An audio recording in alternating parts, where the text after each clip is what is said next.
E eu sei que muitos aqui vestiram vermelho e outros verde e amarelo. Vou ter que voltar nesse assunto. Mas não é isso que vai resolver, irmão. Você não acordou ainda.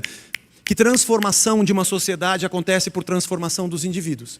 Claro que a gente pode ter normas de convívio que vão regulamentar o nosso coletivo. Sim, mas você vai fazer o que é a sua crença.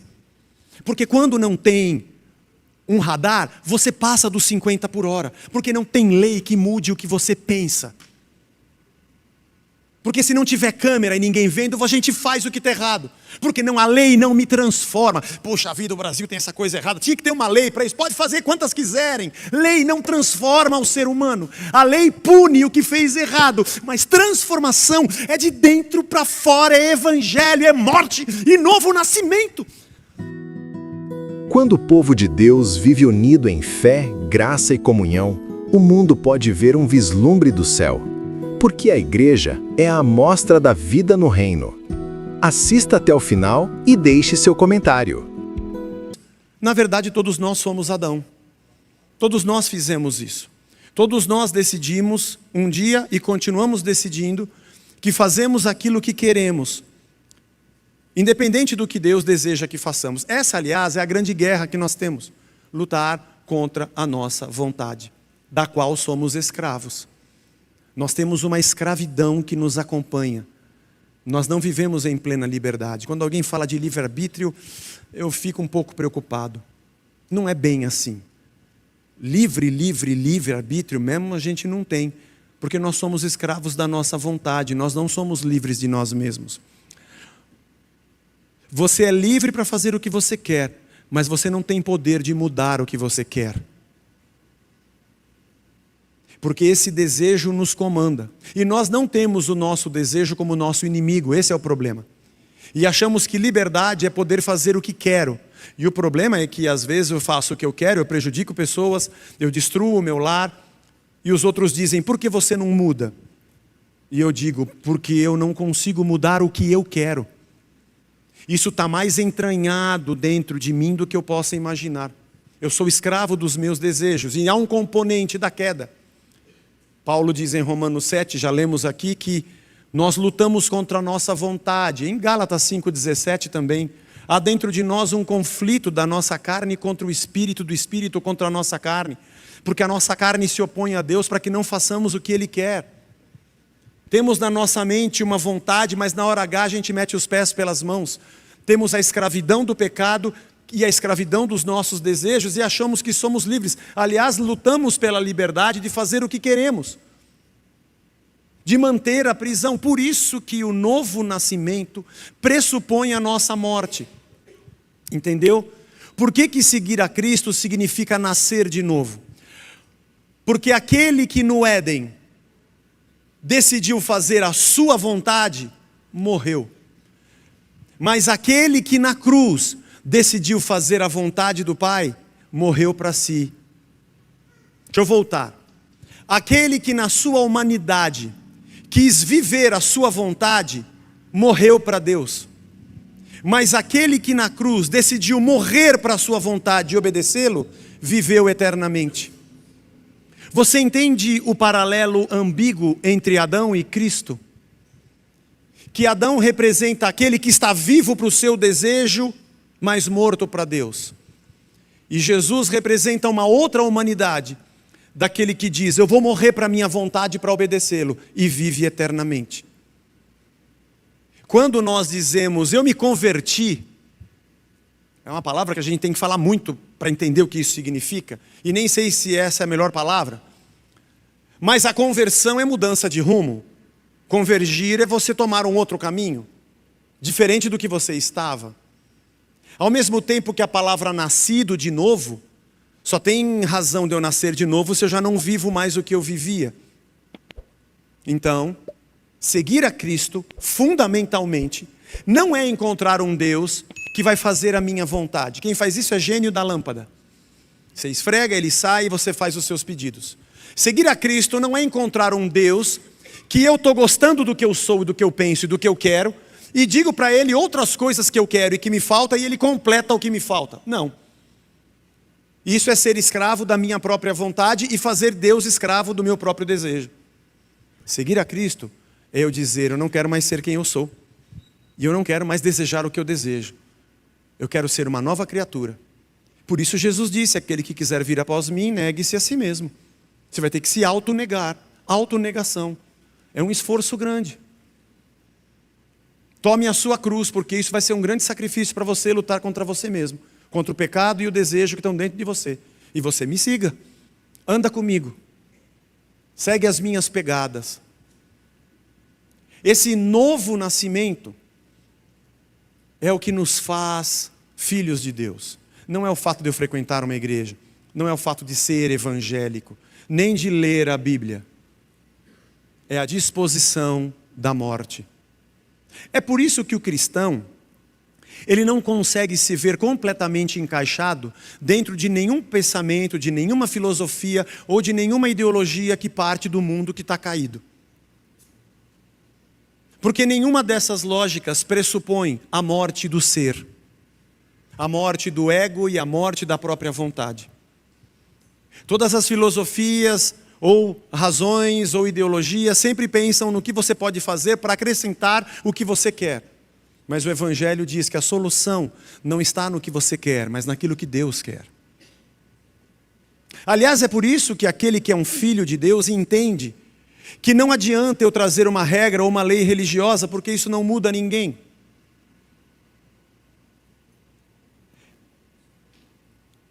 É que se eu entrar por esse caminho, eu vou longe, para outra direção, mas eu vou falar bem pouquinho e pego um atalho e volto rápido.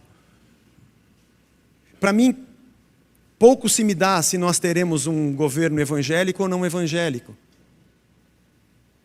Porque a transformação da sua vida não se dá por uma lei evangélica. O problema não é se nós vamos ler a Bíblia nas escolas ou não. Porque meu avô lia a Bíblia para mim e para o meu irmão todo dia de manhã quando ele vinha de Minas aqui para São Paulo. E ele fazia nós dois sentarmos, ele falava, agora eu vou ler as Escrituras. E ele dizia que a gente tinha que cortar o cabelo, que estava muito grande, que não era assim, que Jesus não se agradava. E lia os textos de Paulo aos Coríntios, que fala de uma época. Falava de Sansão. Ele já morreu, já está na glória, mas ele enchia o nosso saco. E se você quer saber, eu não me converti pela encheção de saco do meu avô, porque eu não acredito que o Evangelho é uma regra de fora para dentro, que te obriga a ser o que você não quer ser. Sabe como é que você e eu decidimos morrer para nós mesmos? Não sei. É um mistério. É o mistério de que um dia eu falei, é Cristo, não sou eu. Não é porque eu ganhei um carro novo, porque eu ganhei na loteria, não é porque alguém me fez um milagre, apesar de que Deus cuida de nós, supre a gente, nos cura, tudo isso é verdade, mas não foi isso. Porque tem outras religiões e seitas que também fazem curas e sinais, não é isso. Não é o que eu recebo nem o que eu ajunto. Um dia eu disse, não quero mais viver, quero viver para Cristo. Sou um pecador, me arrependo do que eu sou. E isso aconteceu de dentro para fora. A lógica da nossa fé, da nossa justiça, do nosso amor, do que nós julgamos ser pecado, certo e errado, não cabe na cabeça de quem não tem o reino. Algumas cabem, outras não. Porque isso tem a ver com uma transformação de dentro para fora. E eu sei que muitos aqui vestiram vermelho e outros verde e amarelo. Vou ter que voltar nesse assunto. Mas não é isso que vai resolver, irmão. Você não acordou ainda. Que transformação de uma sociedade acontece por transformação dos indivíduos. Claro que a gente pode ter normas de convívio que vão regulamentar o nosso coletivo. Sim, mas você vai fazer o que é a sua crença. Porque quando não tem um radar, você passa dos 50 por hora. Porque não tem lei que mude o que você pensa. Porque se não tiver câmera e ninguém vendo, a gente faz o que está errado. Porque não, a lei não me transforma. Poxa vida, o Brasil tem essa coisa errada. Tinha que ter uma lei para isso. Pode fazer quantas quiserem. Lei não transforma o ser humano. A lei pune o que fez errado. Mas transformação é de dentro para fora. É evangelho, é morte e novo nascimento. Não é eu ficar achando que o Fu Manchu trouxe a nova lei e ele vai mudar. Não vai, irmão. Santa Maria, Mãe de Deus, rogai por nós pecadores, agora e na hora de nossa morte. Amém. Desconjuro, pé de pato, mangalô, 3 vezes. Eu invoco todos os santos. Quando é que nós, evangélicos, vamos acordar para o Evangelho? Sim, você vai contribuir com a sua opinião num pleito, num plebiscito, numa audiência pública, dentro da área de ação que você tem na sociedade civil organizada. Óbvio, claro que vai. E os seus pressupostos de fé vão ser expostos nos teus discursos. A única coisa que você não pode é achar que transformação é um papo goela abaixo dos outros. Porque se eu e você acharmos que esse comandante tem que ser um evangélico que bota a goela abaixo a fé nas pessoas, amanhã, quando não for ele, virá uma outra religião e vai colocar a goela abaixo de mim e de você o que ele pensa. Fé não tem a ver com uma transformação externa, nem com oposição ou obrigação. É desejo de morte e novo nascimento. Se você entender isso, presta atenção. Se você entender isso, você não vai conseguir. Você não vai conseguir criticar todo mundo e nem endeusar todo mundo. Você vai examinar tudo e reter o que é bom. Porque você vai enxergar que esse é um mundo que jaz no maligno, mas as pessoas decaídas ainda têm sinais da boa criação de Deus. E você vai encontrar coisas justas e boas em vários setores, mas nenhum deles é Deus, e nenhum deles é perfeito, e nenhum deles é completamente destruidor. Assim como nós, que não somos completamente perfeitos, e nem completamente um lixo. A gente vai ter mais maturidade. Mas voltando ao assunto, pronto, achei o ponto de volta. Obrigado, Jesus. Me perdoe porque eu fui falar o que eu não tinha estudado. Voltando ao assunto, em Efésios 1, 22 e 23, diz assim: sujeitou todas as coisas debaixo dos pés de Cristo para ser o cabeça, sobre todas as coisas o deu à igreja, a qual é o seu corpo, plenitude daquele que a tudo enche em todas as coisas. Esse verso está na música que a gente acabou de ouvir, que a gente canta aqui. Toda a glória de Deus estava em Cristo. Tudo que de Deus era cabível e necessário para o ser humano estava expresso em Jesus. A glória de Deus foi vista ali. Sua misericórdia, seu perdão, seu amor, sua graça, sua justiça, sua verdade, sua bondade, sua benignidade, o seu abraço, a sua retidão, a sua santidade, a sua exortação, estava tudo lá nele. E o texto diz que para que isso fosse completo, Deus pegou o Cristo e deu ele de presente para a igreja, que se transformou o seu corpo, do qual ele agora é o cabeça. Isso aqui é o maior milagre da face da terra. A comunidade dos nascidos de novo, que viram o corpo de Jesus com mão, pés, braços, andando no meio deles, ensinando, tocando, partindo do pão, comendo do pão, bebendo do cálice, ensinando a verdade, falando do reino.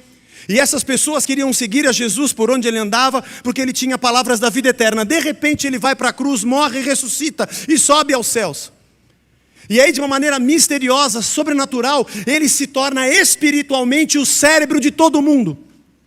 E todas essas pessoas passam a agir debaixo da mesma direção do Espírito, dos mesmos valores e princípios, do mesmo amor, da mesma paz, da mesma bondade, da mesma justiça, da mesma retidão, da mesma temperança, da mesma alegria, da mesma misericórdia, da mesma graça, porque agora aquele corpo que andava na face da terra virou cabeça, virou a mente, virou o cérebro, da onde todos os inputs entram no seu corpo, que agora não é mais uma pessoa, mas uma multidão espalhada pela terra.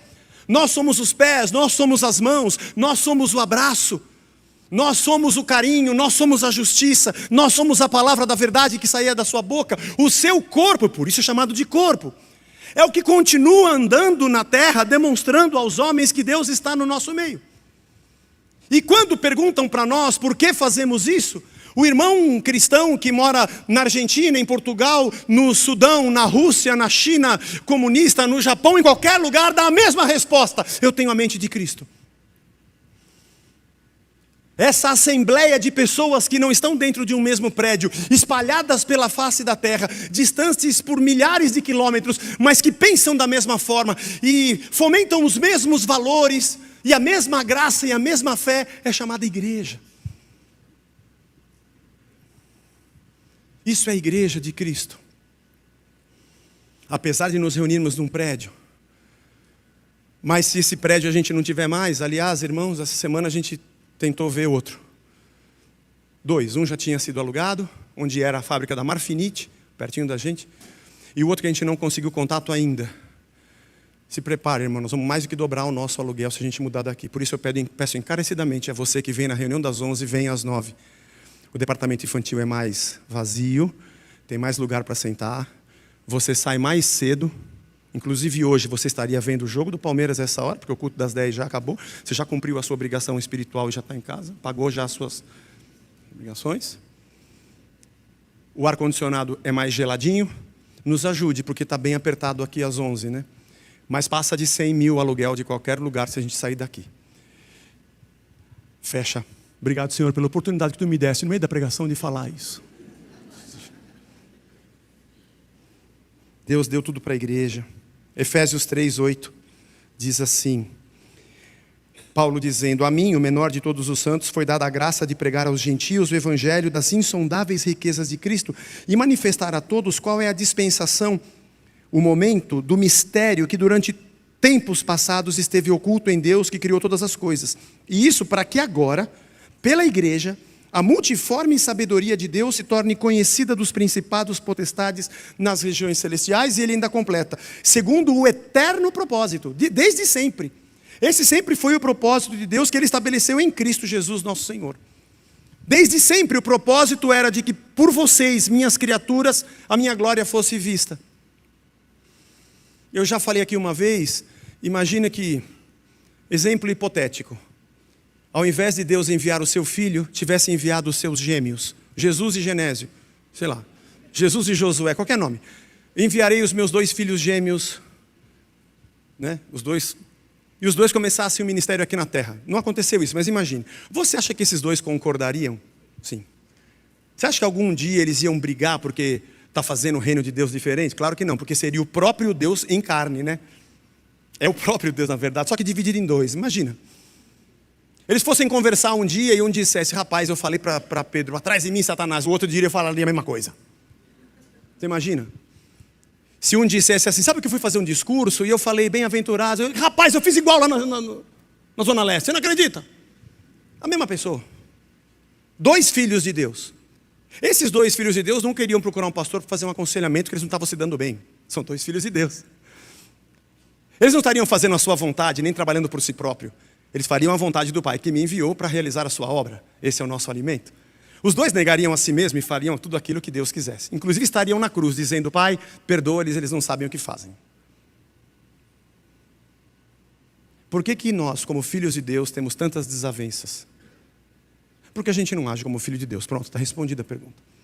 Porque o reino de Deus luta para crescer dentro de nós.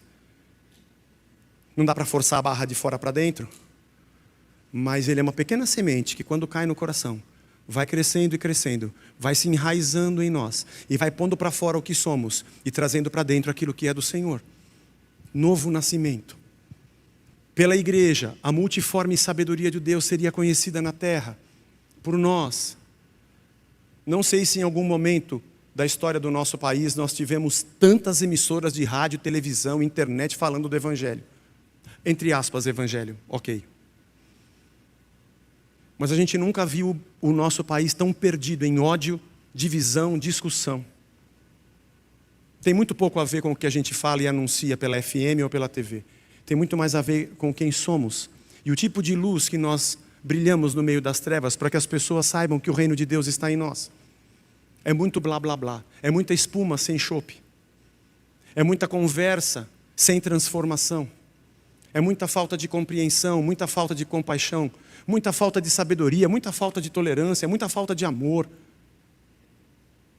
Nós temos muito da humanidade que decide o que é o bem e o mal e pouco do espírito que diz morra para nascer de novo. Essa é a pura verdade. Lucas 18, 15 e 17, Jesus diz assim, quando trouxeram as crianças, os discípulos não queriam que elas ficassem, Jesus, porém, chamando as crianças para junto de si, disse, deixem que os pequeninos venham até mim, e não os impeçam, porque dos tais é o reino de Deus. E em verdade lhes digo, quem receber o reino de Deus como uma criança, quem não receber o reino de Deus como uma criança, jamais entrará nele. Isso aqui é muito legal. Você nunca vai entrar no reino de Deus se o reino de Deus primeiro não entrar em você. E tem que ser como uma criança, pura, simples, sem resistências, que acredita, que é crédula, que abre o coração, que abraça. Uma criança sem intolerância, sem resistências para dizer isso ou aquilo, está certo, está errado, guarda baixa. Quando pessoas me perguntam, o que eu preciso fazer para ir para o reino de Deus? A resposta é, nada. Se o reino já está em você, você já está lá. O problema é que dentro de você continua tendo amargura, maledicência, injustiça, ódio, ganância. E você quer ir para o reino de Deus para quê? As coisas que você gosta são do reino do inferno, não são do reino de Deus. Eu não entendo porque você gosta dessas coisas e no futuro quer estar no reino de Deus. Vai ser um lugar chato para burro para você. Você não vai conseguir se encaixar lá. Com as pessoas louvando a Deus, se amando umas às outras, não dando mais vazão a si mesmo, sem o pecado. Eu sei que isso que eu estou falando é algo hipotético. Mas por que as pessoas se preocupam em ir para o céu se elas não querem o céu dentro delas? É antagônico. Uma criança é aquela que quando é anunciado ela recebe. Se ela recebe, ela já está dentro. Não é um estudo sobre céu e inferno e não quero entrar nesse assunto. Mas vamos falar de eternidade com Deus, é para quem já tem a eternidade de Deus dentro de si.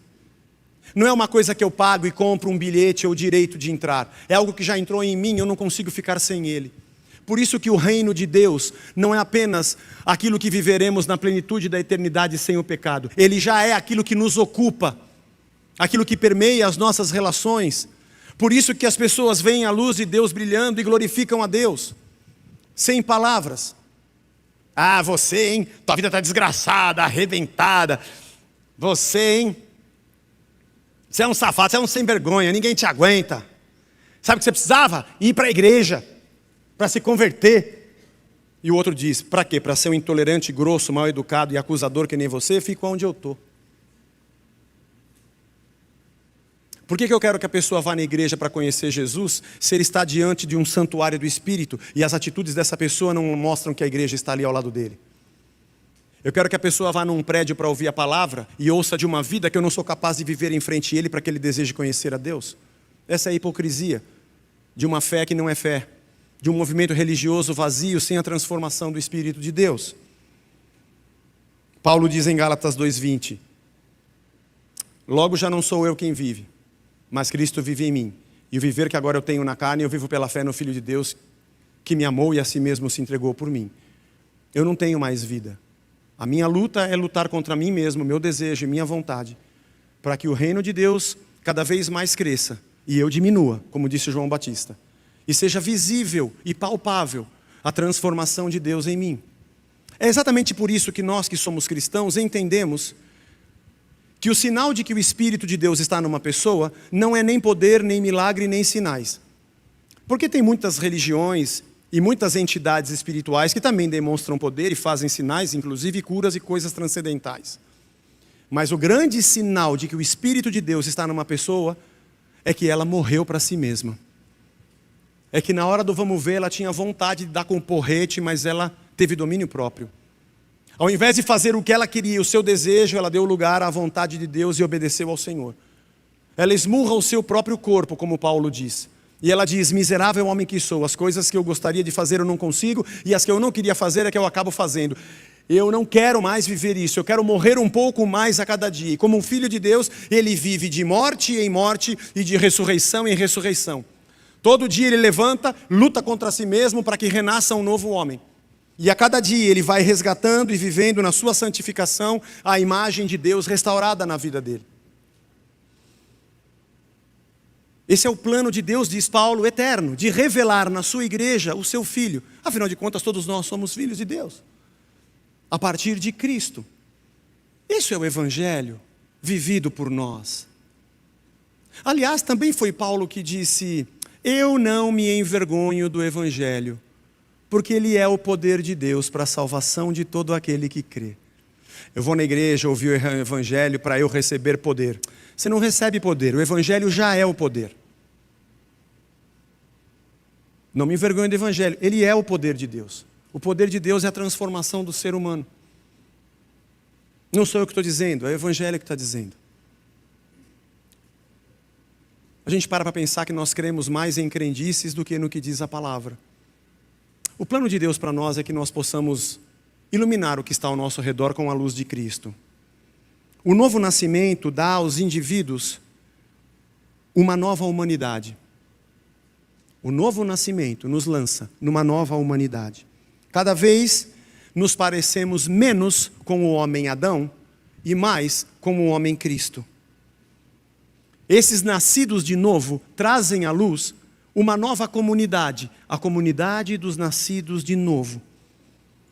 E os nascidos de novo recebem individualmente uma nova identidade, a imagem de Cristo restaurada em suas vidas.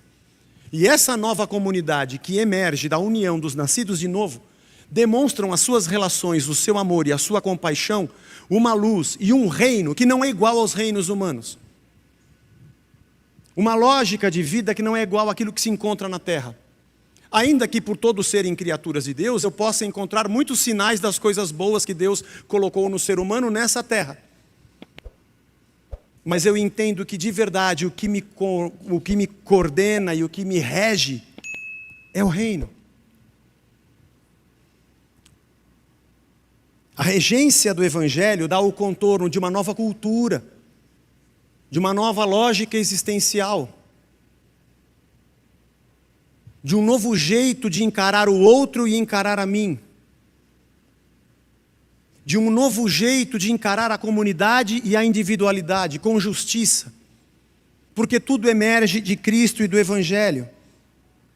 E é por isso que a gente não consegue, ainda que encontre coisas boas em várias áreas, dizer que somos completamente governados por qualquer tipo de filosofia ou ideologia, seja ela humanista, política, social, econômica, que a gente encontre nessa terra.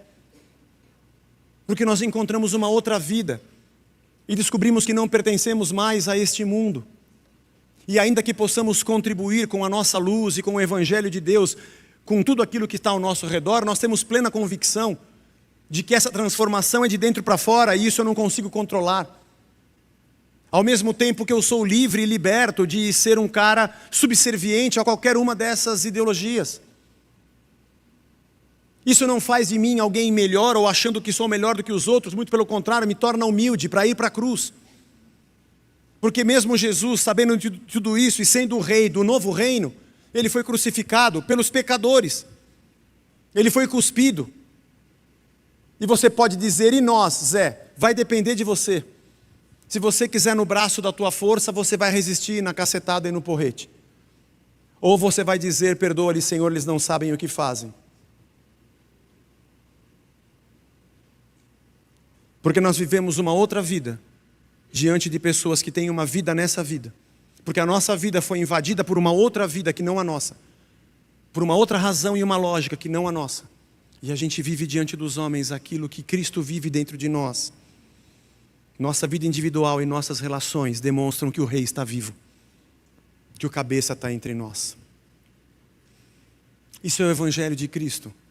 Olhando para o Novo Testamento, para os Evangelhos, para as epístolas, que são o Evangelho em prática, você percebe essa igreja que emerge depois da ressurreição, gente que teve um novo nascimento. Vamos estudar o livro de Atos a partir de março, demonstrando que essa igreja causava espanto no meio das pessoas.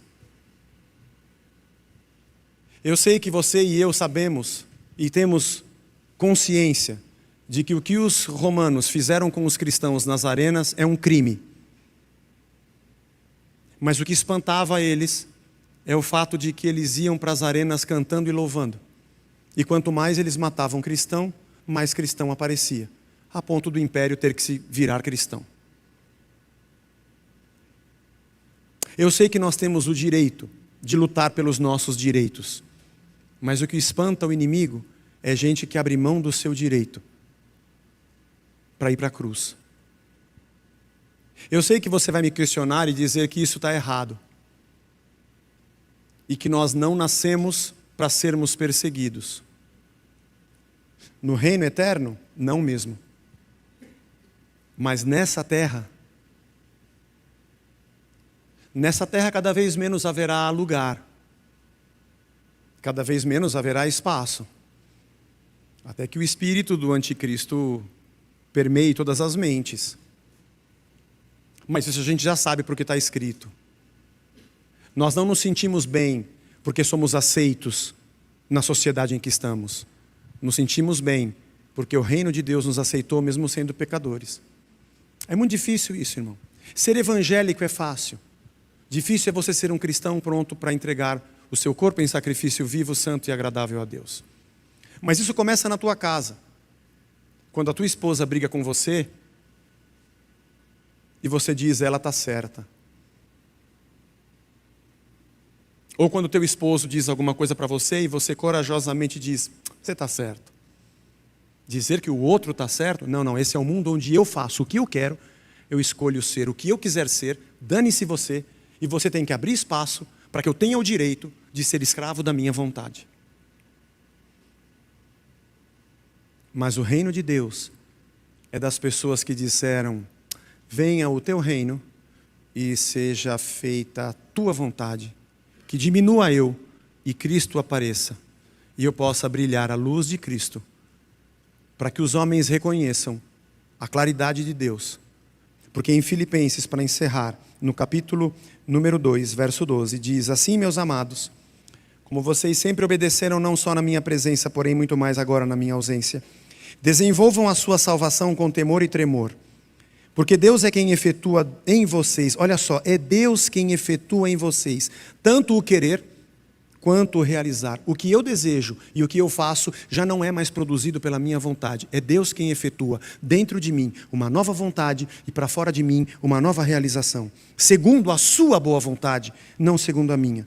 Façam tudo sem murmurações e discussões, para que sejam irrepreensíveis e puros, filhos de Deus, inculpáveis, no meio de uma geração pervertida e corrupta, na qual vocês brilham como luzeiros no mundo. Esse mundo de trevas, é vocês que brilham para mostrar o caminho. É vocês que brilham para botar panos quentes. Vocês são o sal no meio da terra, onde as coisas apodrecem. É vocês que são a luz, para dizer, gente, deixa eu iluminar aqui, vocês estão muito, está no escuro, vocês estão se batendo. A igreja é o corpo de Cristo, que mostra a glória de Deus para esse mundo. Se o sal for insípido, com o que a gente vai salgar? Se a luz foi colocada embaixo da poltrona, como é que a gente vai iluminar? Se o nosso discurso se iguala ao que já existe nessa terra, o que a gente vai salgar e o que a gente vai iluminar? O plano de Deus é a nossa morte. E isso é muito difícil, porque eu tenho uma resistência danada para matar a minha vontade e ser o que Deus quer que eu seja. Mas se eu fizer isso, vai ser melhor para os meus filhos, para a minha mulher, para o meu marido, para os meus amigos. Quanto mais eu fizer isso e mais a imagem de Deus estiver em mim, mais o mundo vai conhecer quem Deus é.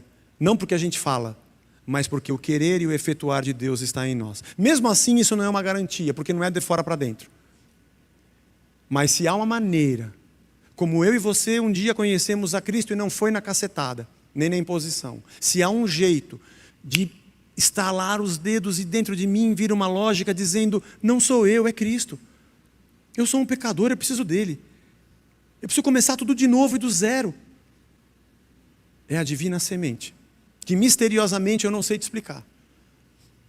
Mas é uma obra que Deus faz dentro daqueles que creem. Eu não sei se eles creem antes dele fazer, assim dizem os calvinistas, ou primeiro a gente crê e depois ele faz, assim dizem os arminianos, mas Deus não é nenhuma dessas duas coisas, e eu não me meto a querer descobrir a mente de Deus. Eu só sei que não é por força nem por violência, mas é pelo seu Espírito.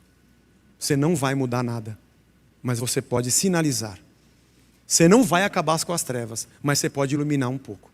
Você não vai conseguir acabar com toda a podridão, mas você consegue salvar algumas peças de carne, salgando com o reino de Deus. E do resto, a gente vive em paz.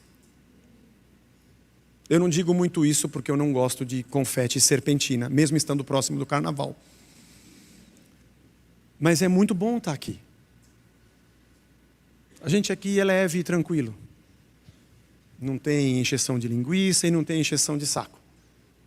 Não tem nada que você esteja aqui e seja obrigado a você fazer. Porque não é de fora para dentro. Mas eu espero que o Evangelho vá moldando a gente. E a gente seja uma comunidade de paz.